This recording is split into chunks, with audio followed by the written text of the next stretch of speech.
Hi! Welcome to our channel. இன்னைக்கு நம்ம புளியோதரை தான் பண்ண போறோம். கோவில்ல புளியோதரை பண்ணி தருவாங்கல்ல, அந்த மாரி நம்ம பண்ணலாமா? உங்களுக்கு எவ்வளோ புளியோதரை பேஸ்ட் வேணுமோ, அந்த அளவுக்கு புளி எடுத்து ஊற வச்சுக்கோங்க.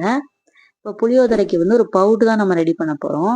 அந்த மசாலாவுக்கு ஒரு 4 ஸ்பூன் மல்லி எடுத்திருக்கேன், 2 ஸ்பூன் ஜீரகம் எடுத்திருக்கேன், 1 ஸ்பூன் கடலப்பருப்பு, 1 ஸ்பூன் உளுத்தம் பருப்பு, ஒரு 1 1/2 ஸ்பூன் அளவுக்கு மிளகு எடுத்துக்கலாம்.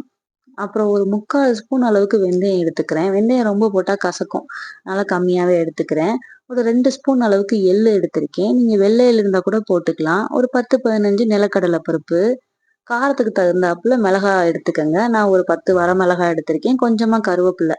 பெருங்காயம் நான் தனியா பவுடர் பண்ணி வச்சிருக்கேன். அதனால இதோட நான் சேர்த்து வறுக்க போறதில்ல. நீங்க கெட்டி பெருங்காயம் இருந்தா இப்பயே கூட நீங்க நல்லா வறுத்துக்கலாம். அதோட சேர்த்து போட்டு நல்லா வறுபட்டுருச்சு.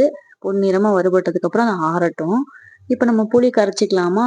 புளி ரொம்ப தண்ணி ஊத்தாம மீடியமா கரைச்சு வச்சுக்கோங்க.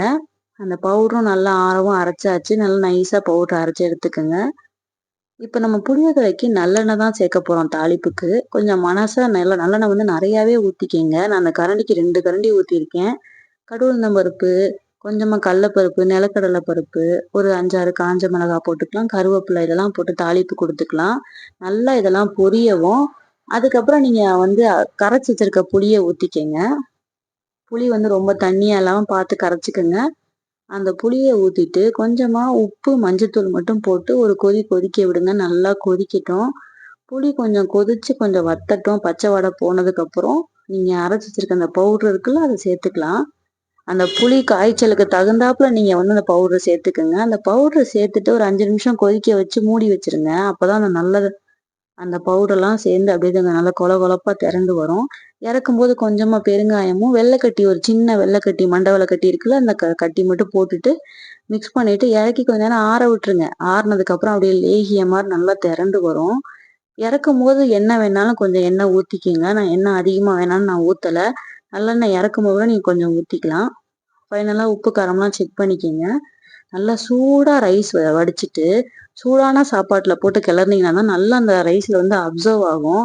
நல்லா சூடா இருக்கிற சாப்பாட்டுல இந்த பேஸ்ட்ட போட்டு உங்களுக்கு புளிப்பு, காரம் எவ்வளோ வேணுமோ அதுக்கு தகுந்தாப்புல ஊத்தி கிளறிக்கங்க. நான் பாக்ஸ்க்கு தான் கட்டுனேன். உருளைக்கிழங்கு சைட் டிஷ்ஷா பொரிச்சிருந்தேன். அவ்வளோ காம்பினேஷன் அருமையா இருந்தது.